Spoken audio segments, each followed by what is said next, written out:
কাতলা যে কোনো মাছের তেল ভালো করে পরিষ্কার করে আমি ধুয়ে নিয়েছি। আর আমি আজকে করছি রুই মাছের তেল। প্রথমে মাছটা আমি ভেজে নিয়েছি। সেই মাছ ভাজার তেলে যদি মাছের তেল করা হয় না, তাহলে খেতে তেলের স্বাদটা হয় বেশ ভালো। আমি শুকনো লঙ্কা খেতে পছন্দ করি মাছের তেলেতে, তাই এখানে আমি পরিমাণ মতো শুকনো লঙ্কা ভেজেছি।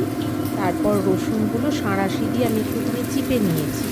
নিয়ে খুব বেশি ভাজবো না, তাহলে রসুনের স্বাদ বা পেঁয়াজের স্বাদটা চলে যাবে। একটু আটকাটার মতো অবস্থায় রেখে তারপর মাছের তেল দিয়েছি, দিয়ে নুন আর হলুদ দিয়ে ভালো করে ভেজেছি।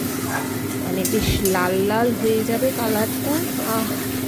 আর কিছু লাগে না আমার, ওই তেল দিয়ে না পুরো ভাতটা আমার খাওয়া হয়ে যায়। মাছ ভাজা না হলেও চলবে, মাছ ভাজা হলে যেন সেটা উপরি পাও নাই, তেল হলে